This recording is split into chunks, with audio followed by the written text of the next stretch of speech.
एक बार फिर जो जंग हमने सोचा था कि थम गई है वक्ती तौर पर, वो ज़्यादा देर तक कायम नहीं रही और एक बार फिर ईरान अमेरिका ने एक दूसरे पर हमले कर दिए। अब इस वक्त पूरी दुनिया जो है परेशान है। क्या होने जा रहा है, क्या कहेंगे आप कि हमें किस तरीके से तैयार रहना है इन अपकमिंग डेज में? साशमी, पहले तो प्रोग्राम में दावत देने का, और बहुत ही ऐसा सवाल है जो कि हर के जहन में है।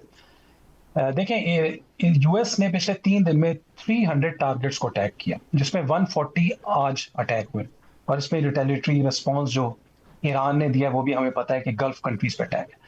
तो एक तरह से एक जंग शुरू हो गई है।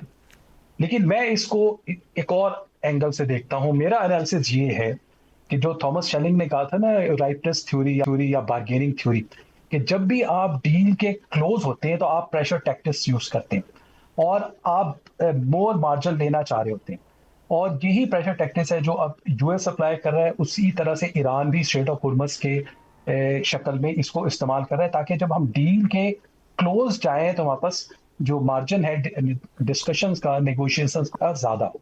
एक ये एंगल है। दूसरा एंगल ये है कि जो एमओयू है वो एक तरह से एक विनिंग डॉक्यूमेंट है फॉर ईरान। आपने देखा होगा कि उसमें ईरान को स्ट्रेट ऑफ हुर्मुज़ भी मिला है, उसमें $300 बिलियन इन्वेस्टमेंट्स भी हैं, उसमें फ्रोजन एसेट्स भी अनफ्रीज हो रहे हैं, सैंक्शंस की बात भी हो रही है, लेबनान भी है।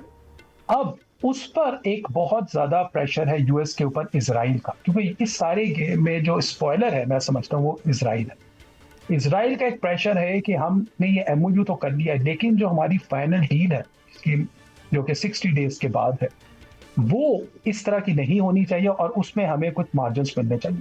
ब्रिगेडियर साहब, मैं आपसे यह जानना चाहता हूं कि अगर जंग हम मान लें कि शुरू हो चुकी है, तो बराह रास्त जंग जो है ये सिर्फ 2 ममालिक की रहेगी या पूरा मशरक़ वुस्ता जो है अब इसकी लपेट में आने लगा है? और साथ साथ क्या अमरीकी अड्डे, इसराइल और खलीजी ममालिक जो है वो फौरी तौर पर फ्रीक बन जाएंगे?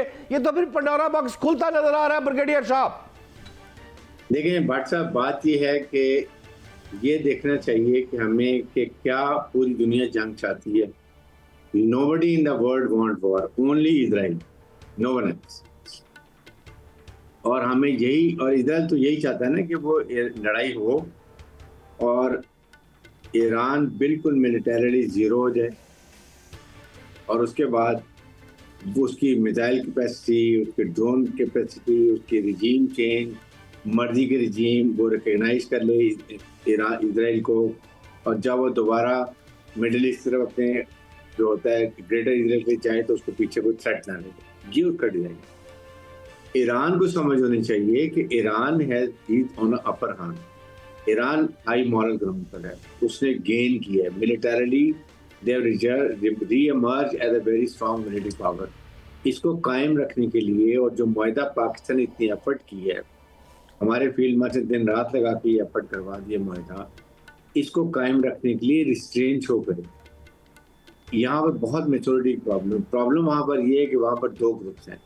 ये जो IRGC हैं, ये मेरे ख्याल में ईरान की गवर्नमेंट के कंट्रोल में नहीं है, जिसकी वजह से ये प्रॉब्लम होती है। अदरवाइज अगर ये समझ जाए इस बात को, हकीकत को, कि ईरान बहुत बेनिफिट्स है इस अकॉर्ड के अंदर, तो फिर ये प्रॉब्लम नहीं होगी। जो आपने बात की है ये लेकर जाऊंगा मैं एयर कमोडोर साहब के पास। कमोडोर साहब, खित्ता एक तवील और महंगी जंग की तरफ जा रहा है। ब्रिगेडियर साहब जैसे फरमा रहे हैं, आप भी फरमा रहे हैं, और मुझे तो लग रहा है ये तजर्बा जो अमेरिका का है ये पहले भी हो चुका है। अफगानिस्तान में और इराक में भी ये काम, लंबी जंग और महंगी जंग लड़ चुका है। जो उसने फ़ायदा लेना था आपको भी पता है, मुझे भी पता है। मैं जानना ये चाहता हूँ, एक तो आप इस बात को किस नज़र से देखते हैं, और दूसरा ये बताएं कि अगर आपना हरमस बंद होती जा रही है तो फिर तेल का बहरान तो फिर दरपेश पाकिस्तान को भी हो जाएगा, मेरा पाकिस्तान भी मुलव्वस इसमें आ जाएगा, और आलमी मैशत का उसको झटका जो मैं फील कर रहा हूँ वो 1973 में आपको याद होगा जो बड़ा झटका लगा था, वैसा ही झटका मेरे पाकिस्तान को खुदा ना खास्ता लगने तो नहीं जा रहा। जी भट्ट साहब, आपके सवाल के 2 पार्ट है, मैं एक एक करके जवाब दूंगा। पहले जो आपने बात की ना, वो है, मैं उसको बल्कि एक इंटरनेशनल रिलेशंस की एक थ्योरी है, रीजनल सिक्योरिटी कॉम्प्लेक्स, बैरी बुजान की, उसके लेंस से देखना चाहूंगा, जो कहता है कि मिडिल ईस्ट का जो रीजनल सिक्योरिटी कॉम्प्लेक्स है वो एक बहुत ही वॉलेटाइल है, अनसर्टन है। रीजन बीइंग ये है कि वहां पर एक पावरफुल स्टेट है और बाकी वीक स्टेट है, और वो पावरफुल स्टेट उन वीक को हमेशा तंग करती रहेगी और करती रहती है। ये पावर ऑफ बैलेंस जो है ना इस वक्त मेंटेन हो रहा है। ईरान ने इजराइल को ये पावर ऑफ बैलेंस खत्म कर दिया, पावर बैलेंस कर दिया। जब तरफा जो एक इजराइल का इन्फ्लुएंस था ओवरऑल वो कम हो रहा है। मैं समझता हूँ इसमें मेरा अपना एनालिसिस ये है कि जो न्यू लिबरलिज्म है वो इस वक्त मिडल ईस्ट में प्रिवेल होना चाहिए। इस वक्त मिडल ईस्ट में गल्फ कंट्रीज को, ईरान को, टर्की को, इन सबको मिलकर एक आपस में बैठना चाहिए, एक जॉइंट स्ट्रेटेजी बनानी चाहिए, एक जॉइंट फोर्स बनानी चाहिए और ये सारे मसले आपस में हल करने चाहिए, जिसमें strait of Hormuz is one of them. अब आते हैं स्ट्रेट ऑफ हुर्मुज़ की तरफ। स्ट्रेट ऑफ हुर्मुज़, और जिसने आपने 1973 की बात की कि जब ये अरब वॉर हुई थी, अरब इसराइल वॉर, और 73 में जो $1 से $8 बैरल पे चला गया था उस वक्त तेल, तो आज वही हो रहा है कि 67 से 100 भी क्रॉस कर रहा है। देखिए उस वक्त भी इम्पैक्ट यही हुआ था कि पूरी दुनिया लॉक हो गई थी, लेकिन अब जो इम्पैक्ट हो रहा है प्रॉब्ली उसका इससे भी ज्यादा है। अब क्योंकि दुनिया बहुत ज्यादा इंटरकनेक्टेड है, एक कॉम्प्लेक्स इंटरडिपेंडेंसीज ज्यादा है, तो उसका इम्पैक्ट हो रहा है। नेचुरली जब सब पर इम्पैक्ट हो रहा है तो वो पाकिस्तान पर भी होगा, और ऑयल का तो इम्पैक्ट डायरेक्ट आपकी इकोनॉमी पर होता है। पाकिस्तान का रोल पहले ही इसमें बड़ा पॉजिटिव रहा है, क्योंकि पाकिस्तान ने ही एक्चुअली इस रीजन को इस जंग से निकाला है। मैं समझता हूँ बिल्कुल जो ब्रिगेडियर साहब कह रहे हैं कि इस वक्त बहुत वाइजली प्ले करना होगा दोनों पार्टीज को, स्पेसिफिकली ईरान, क्योंकि ईरान ये जंग तकरीबन जीत चुका है और अब उसको इस अपने इन MOU के क्लॉजेस को एग्जीक्यूट करना है, इम्प्लीमेंट करना है, या ये कह लें कि उसको एक डील में कन्वर्ट करना है, जो कि यूनाइटेड नेशन सिक्योरिटी काउंसिल की स्टैंप लगी हुई है जिसके ऊपर, जो कि 14th क्लॉज है इस MOU का। अगर ऐसा हो जाता है, मैं समझता हूँ कि आइंदा के लिए भी यहाँ पे सुकून हो जाएगा, और ये जो उसमें बात सैंक्शंस रिमूवल की भी हो रही है, तो ट्रेड भी स्टार्ट हो जाएगा, जिसका सबसे वाला फायदा शायद हमें ही होगा, बीइंग द नेबर।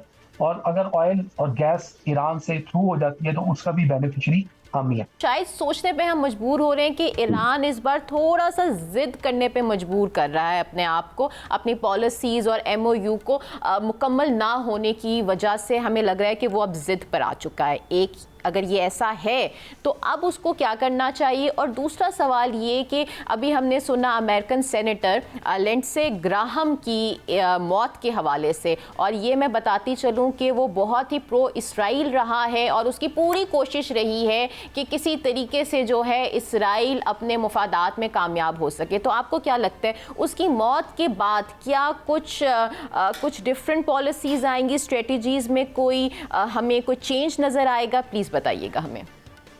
देखिए, एक तो बात यह है कि जो हम पहले बात कर रहे हैं, अब ये जो ईरान है बिल्कुल उनको अपर हैंड है, they should be feel happy. बड़ी दुनिया को बता दिया कि बड़ी रेजिलिएंट कौम है, पूरी कौम इकट्ठी हो गई है। शहादत अली खामनेई जो उनके रहबर आला थे, उनकी शहादत से पूरी ईरान इकट्ठा हो गया, और जिस तरीके से एज कौम उन्होंने लड़ाई की, ये बहुत कम मिसाल मिलती है। बिल्कुल active, you wanted whatever you wanted your gain, now इस गेन को इसको कंट्रोल कर, don't let it go, don't इसको लूज नहीं कर। इसके लिए एक ये जो इस्लामिक अकॉर्ड है, इसको मुआहदे को वो मंतकी अंजाम तक। सेकंड जो बात है लिंडसे ग्राहम की, देखें ये अल्लाह ताला की मर्जी है, नेचुरली हमें बहुत अफसोस भी करना चाहिए, लेकिन ओवरऑल बड़ा फर्क पड़े, because he was totally in favour of Israel. वो हमेशा प्रो इजराइल थे, और इसमें काफ़ी उसको फ़र्क पड़ेगा, पॉजिटिव चीज़ें आएंगी, पॉजिटिव वाइब्स आएंगी। मे बी अल्लाह कोई बेहतरी है इसमें, we have nothing to decide कि किसी ज़िंदगी की मौत की बात है, लेकिन इससे ईरान के लिए बेहतरी होगी। और मेरे ख्याल में भी सम मॉडरेट वॉइसेस वहाँ से ईरान से, अमेरिका से और आए हैं, जो कि इस कॉन्फ्लिक्ट को और डिफ्यूज़ करें।